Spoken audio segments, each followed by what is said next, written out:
क्या आप देश और दुनिया की खबरों से रह जाते हैं बेखबर? तो सब्सक्राइब कर लीजिए हमारे HT न्यूज चैनल को और बेल आइकॉन को दबाना मत भूलिएगा। खुशामदीद मोहतरम नाज़रीन, आप तमाम का HT न्यूज चैनल में खैर मक़दम है। BRS MLAs ऑटो में पहुंचे। असेंबली KTR ने चलाया ऑटो। तेलंगाना असेंबली में आज बतारीख 18 दिसंबर को BRS पार्टी के कई सारे MLAs और MLCs ने ऑटो ड्राइवर्स के साथ एकजुटता का मुजाहरा करते हुए असेंबली तक ऑटो में सफर किया। इन तमाम MLAs ने इस बात का इजहार किया है कि ऑटो ड्राइवर्स के हालात इंतहाई ज्यादा खराब हो चुके हैं और इनके लिए मुनासिब इक़दाम किए जाने की सख्त ज्यादा जरूरत है। वीडियो में देखा जा सकता है कि BRS पार्टी के कारगुजार सदर व साबिक़ IT मिनिस्टर KTR जो कि खुद ऑटो चलाते हुए असेंबली पहुंचे। अब तक 93 ऑटो ड्राइवर्स ने हालात से समझौता न करते हुए खुदकशी कर ली और हालिया असेंबली सेशन में इन ऑटो ड्राइवर्स की फेहरिस्त पेश की गई, लेकिन रियासती हुकूमत की जानिब से इस मामले में अब तक कोई संजीदा कदम नहीं उठाया गया। BRS पार्टी के रहनुमाओं का कहना है कि ऑटो ड्राइवर्स के लिए वादा किया गया था कि 12,000 रुपए की इमदाद फौरन फराहम की जाए। इन वादों को पूरा करने का मुतालबा किया गया। MLAs ने मजीद कहा कि ऑटो ड्राइवर्स को खुदकशी जैसे खतरनाक इक़दाम न उठाने चाहिए, क्योंकि BRS ने ऐलान किया कि वो ऑटो ड्राइवर्स के हक में जद्दोजहद कर रहे हैं और लड़ रहे हैं और इनके हुकूक के लिए जद्दोजहद जारी रखेंगे। इस इक़दाम के जरिए BRS पार्टी के एहलकारों ने ऑटो ड्राइवर्स के लिए अपनी हिमायत जाहिर की और हुकूमत पर दबाव डालने की कोशिश की कि वो इनके मसाइल फौरी तौर पर तवज्जो दे। पेश है HT न्यूज चैनल की यह खुसूसी रिपोर्ट। मजीद ताज़ा तरीन खबरों से जुड़े रहने के लिए चैनल को लाइक करें, शेयर करें, फॉलो जरूर करें। యూనియన్ నాయకుడు ఆయన నారాయణ గారు, రూప్ సింగ్ గారు, రాంబాబు గారు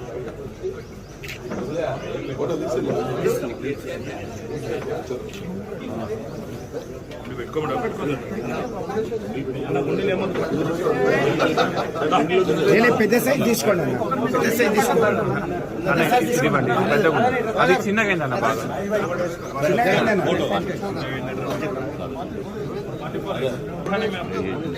బయట వదిలేయాలి. ఒక ఫోటో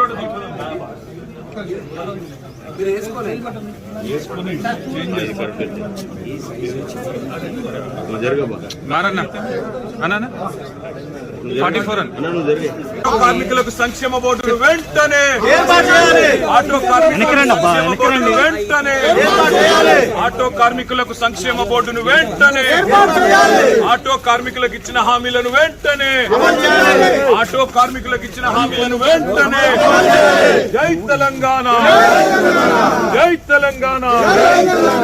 ఆటో కార్మికులకు ఇచ్చిన హామీలను వెంటనే ఆటో కార్మికులకు ఇచ్చిన హామీలను వెంటనే ఆత్మహత్య చేసుకున్న ఆత్మహత్య చేసుకున్న ఆటో కార్మికుల కుటుంబాలకు వెంటనే ఆత్మహత్య చేసుకున్న ఆటో కార్మికుల కుటుంబాలను వెంటనే ఆత్మహత్య చేసుకున్న ఆటో కార్మికుల కుటుంబాలను వెంటనే ఆత్మహత్య చేసుకున్న ఆటో కార్మికుల కుటుంబాలను వెంటనే ఆటో కార్మికులకు ఇచ్చిన హామీలను వెంటనే ఆటో కార్మికులకు ఇచ్చిన హామీలను వెంటనే జై తెలంగాణ. ఆటో కార్మికులకు సంక్షేమ బోర్డును వెంటనే ఆటో కార్మికులకు సంక్షేమ బోర్డును వెంటనే ఆటో కార్మికులకు వెంటనే ఆటో కార్మికులకు సంక్షేమ బోర్డును వెంటనే ఆటో కార్మికులకు ఇచ్చిన హామీలను వెంటనే ఆటో కార్మికులకు ఇచ్చిన హామీలను వెంటనే జై తెలంగాణ, జై తెలంగాణ. ఆటో కార్మికులకు ఇచ్చిన హామీలను వెంటనే ఆటో కార్మికులకు ఇచ్చిన హామీలను వెంటనే ఆత్మహత్య చేసుకున్న ఆత్మహత్య చేసుకున్న ఆటో కార్మికుల కుటుంబాలకు వెంటనే ఆత్మహత్య చేసుకున్న ఆటో కార్మికుల కుటుంబాలను వెంటనే ఆత్మహత్య చేసుకున్న ఆటో కార్మికుల కుటుంబాలను వెంటనే ఆత్మహత్య చేసుకున్న ఆటో కార్మికుల కుటుంబాలను వెంటనే ఆటో కార్మికులకు ఇచ్చిన హామీలను వెంటనే ఆటో కార్మికులకు ఇచ్చిన హామీలను వెంటనే జై తెలంగాణ. ఆటో కార్మికులకు సంక్షేమ బోర్డును వెంటనే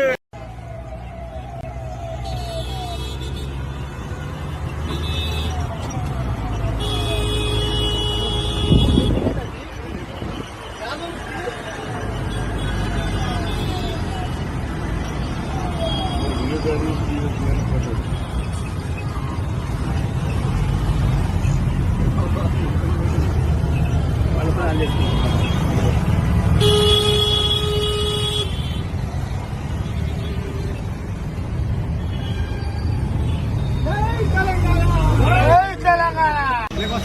కార్మికులకి వెంటనే కంపెన్సేషన్ ఇవ్వాలి. ఆటో కార్మికులను వెంటనే ఆదుకోవాలి.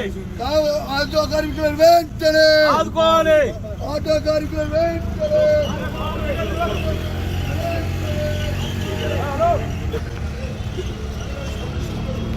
జై తెలంగాణ.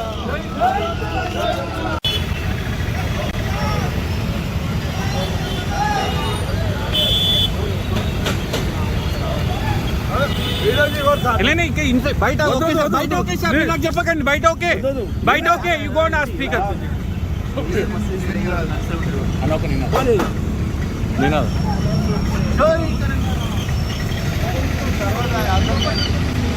ఇంకొక చిన్న సబ్మిషన్ సార్, మనం నార్మల్ గా రోడ్ల మీద డ్రంక్ అండ్ డ్రైవ్ టెస్ట్ చేస్తాము. ఇప్పుడు అసెంబ్లీలో కూడా బయట డ్రంక్ అండ్ డ్రైవ్ టెస్ట్ చేయాల్సిన అవసరం కనబడతా ఉంది. కొంతమంది సభ్యులు పొద్దున్నే బాగా డ్రంక్ చేసి సభలోకి రావడం వల్ల వాళ్ళు ఏం మాట్లాడుతుందో సోయి లేకుండా మాట్లాడే పరిస్థితి వచ్చింది. టిఆర్ఎస్ పార్టీ ఆటో కార్మికుల పైన మొసలి కన్నీరు గారుస్తూ ఉంది. నిజంగా వాళ్ళు ప్రభుత్వం 10 సంవత్సరాలు ఉన్నప్పుడు ఆర్టీసీ కార్మికులకు తీసుకున్న సంక్షేమ కార్యాలయం అని ఉంటే చెప్పాలి.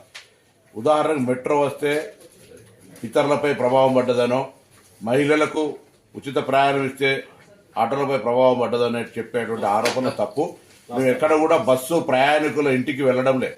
బస్సు గతంలాగానే బస్టాండ్ నుంచే పోతా ఉంది. ప్రజలు ఇంటి దగ్గర నుంచి బస్టాండ్కి రావడానికి ఆటోలు వాడుకుంటా ఉన్నారు. అవును, ఎన్నికల హామీ మేము 12,000 రూపాయలు సంవత్సరానికి ఇస్తామని చెప్పినాం. మీ నిర్వాహకం వల్ల, ఆర్థిక సంక్షోభం వల్ల ఈ సంవత్సరం ఇవ్వలేకపోయినాం. భవిష్యత్తులో తప్పకుండా ఆటో కార్మికులు ఆదుకునే బాధ్యత మా ప్రభుత్వానికి ఉన్నది. ఇటువంటి రాజకీయ క్రీడలు మీరు ఇలా ఒక రోజు కొరకు ఏదో ఆటో కార్మికులు వేసుకున్న డ్రెస్సులు వేసుకొని ఇతరత్ర ఏదో ఇటువంటి వేషాలు వేసేటువంటి ప్రయత్నం, నిన్న బేడీలు వేసుకొని ఇటువంటి చేయడం అనేటువంటిది పొలిటికల్ డ్రామా. అటువంటి చేయకండి. నిజంగా మీరు ఏమైనా చిత్తశుద్ధి ఉంటే నేను అడుగుతా ఉన్న టీఆర్ఎస్ రిజిస్ట్రేటర్ పార్టీ కావచ్చు, టీఆర్ఎస్ పొలిటికల్ పార్టీ ఎన్నడైనా ట్రాన్స్పోర్ట్ మినిస్టర్కు ఆటో కార్మికుల మీద ఈ డెమోక్రసీలో ఈ సమస్యలు రిప్రజెంటేషన్ చేసిరా? వెనకటి కూడా సామధాన భేద దండ అంటారు. అవేం లేకుండా మీరు కనీసం రిప్రజెంటేషన్ కూడా చేయకుండా మీరు అటుగా ప్రొటెస్ట్కి వెళ్ళిపోతే మేము అనేక సందర్భాల్లో ఆటో కార్మికులతో సమావేశాలు పెట్టినాం. రండి, ఆటో ప్రతినిధులు తీసుకొని బరాబర్గా డెమోక్రటిక్ గా మా ఆఫీసులో కూర్చొని మాట్లాడదాం. అంతేగాని ఇటువంటి వాళ్ళ పేరు మీద మీరు పొలిటికల్ ప్రోగ్రామ్ తీసుకునేటువంటి ప్రయత్నం చేస్తే ఇది మంచిది కాదు సమాజానికని మనం చేస్తాము.